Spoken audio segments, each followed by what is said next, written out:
Sud Radio, le Grand Matin Week-end, 7h-10h, Jean-Marie Bordry.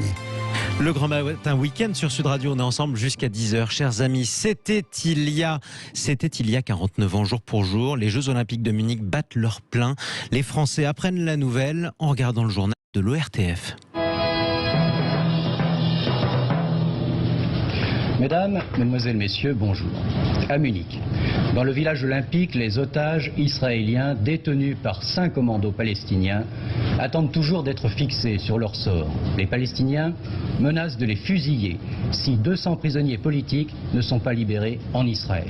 Et le commando s'appelle Septembre Noir. La prise d'otage dure 2 jours et finit en carnage. 11 membres de l'équipe olympique israélienne assassinés et un policier ouest-allemand tué. 5 des 8 terroristes vont être tués eux aussi, les 3 autres capturés.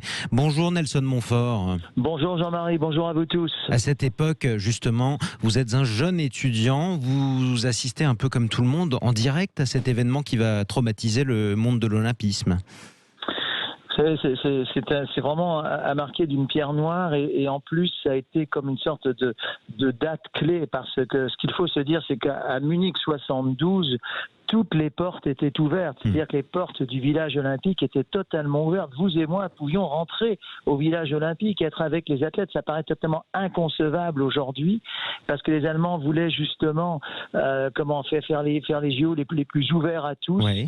Et malheureusement, on en a vu les conséquences. On en a vu les conséquences pour toute l'équipe israélienne. La première victime sera Moshe Weinberg. C'était un entraîneur de lutte. Il a essayé de s'interposer pour aider ses amis à s'enfuir, notamment par la fenêtre. On ne connaissait pas encore le risque terroriste à l'époque ?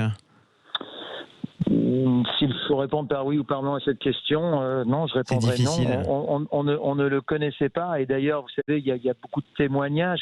Il y a des témoignages qui sont vraiment glaçants. C'est-à-dire que les policiers, la police allemande n'étaient absolument préparés à une éventualité aussi tragique. Il y a même un témoignage d'un policier allemand.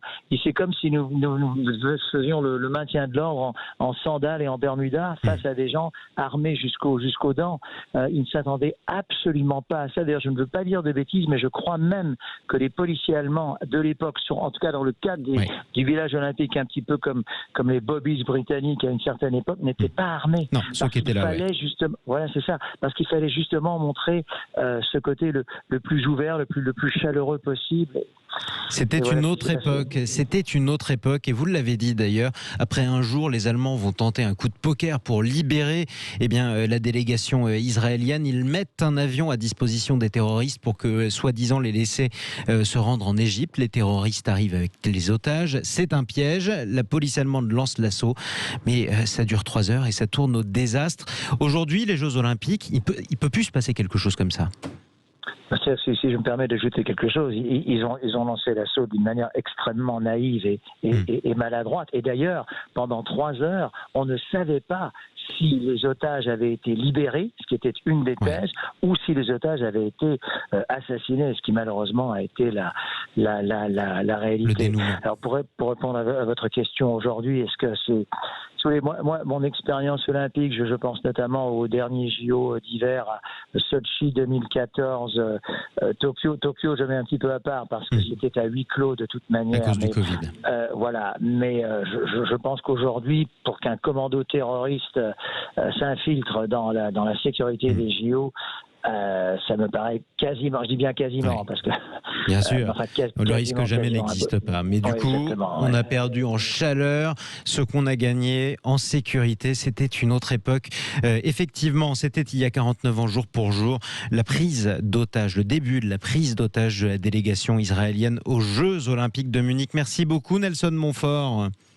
Merci à vous tous et bonne journée. On vous redonnera la parole sur Sud Radio aussi pour des anniversaires beaucoup plus joyeux. Il y en a aussi pour de nombreux